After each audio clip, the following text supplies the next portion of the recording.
In a small town, where rooftops almost touched each other, two little gardens grew side by side, filled with red roses, tiny herbs and laughter that danced in the wind.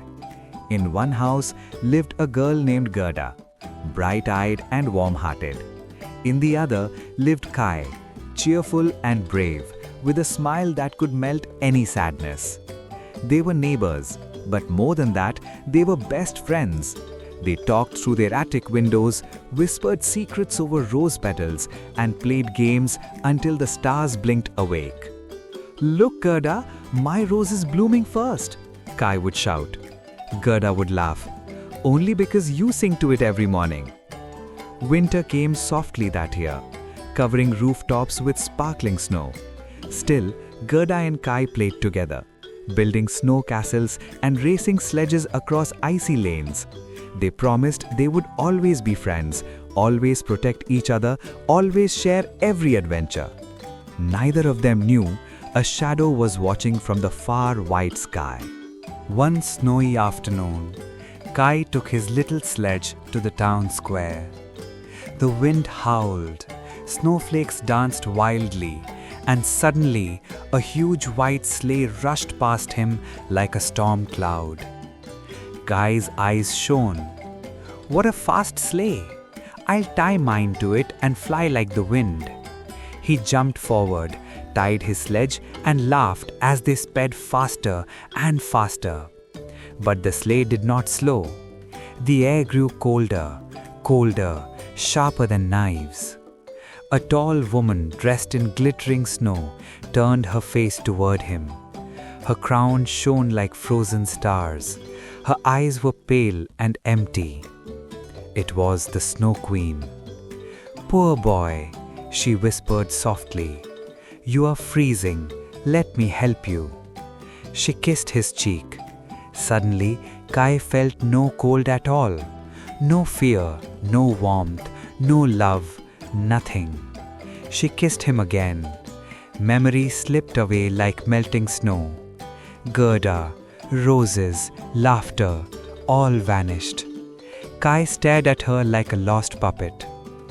"My castle waits," said the Snow Queen. "Come."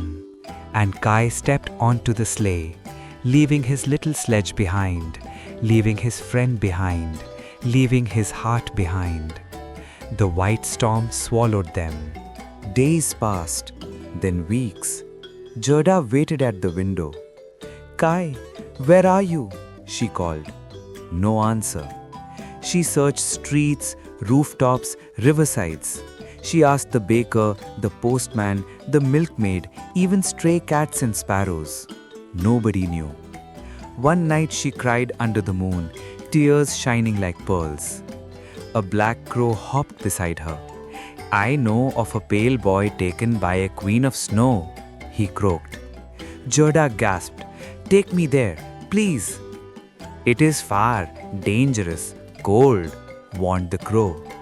"I don't care," Gerda said, fists tight. "Kai is my friend." So began her journey.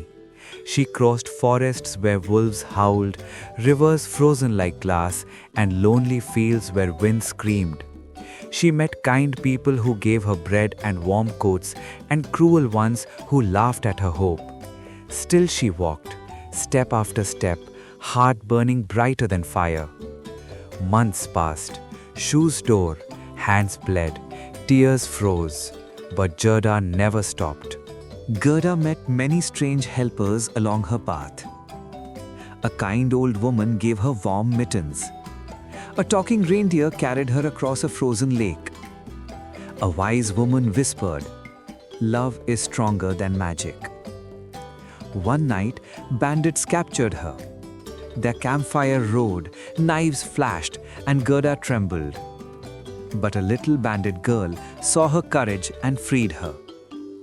"Go find your friend," the girl said softly. "You are braver than kings." Gerda hugged her and ran into the endless snow once more. At last, far away, an icy castle rose into the clouds, glowing like a frozen moon. The Snow Queen's palace. Gerda's heart pounded. Fear whispered, turn back. But love shouted louder. "I'm coming, Kai," she cried into the storm. The castle doors were locked tight, so Gerda climbed icy walls with bleeding fingers. Snow bit her skin, wind screamed in her ears. Inside, silence. She walked through halls of crystal, past statues of frozen soldiers, and there he was. Kai sat on the floor, pale as moonlight, arranging ice pieces into patterns. His eyes were empty. His smile was gone. "Kai!" Gerda cried, running to him. He did not move. "Kai, it's me, Gerda, your friend." Nothing. Her heart shattered. She hugged him and wept with all her soul. Warm tears fell on his frozen face, and the ice cracked, melted, slipped away. Kai blinked. His lips trembled. Memories rushed back like spring rain. "Gerda," he whispered. She laughed and cried at once. "Yes, I found you." They hugged tight as life returned to him. Together they tore sheets into ropes, climbed down icy walls, and ran into the night. Behind them, the Snow Queen's wind roared, but love ran faster. The crew guided them home. Villagers cheered, mothers cried, bells rang. Kai grew strong again, laughter returned, roses bloomed once more on the rooftops. Gerda and Kai stood beside their little gardens, hands held tight. "I forgot you," Kai whispered sadly. Gerda smiled, eyes shining. "But I never forgot you." Snow fell softly around them, but it was no longer cold because love lived in their hearts, warm and bright like spring sunshine. And somewhere far away, the Snow Queen's castle stood silent, powerless, broken by one brave girl who refused to give up.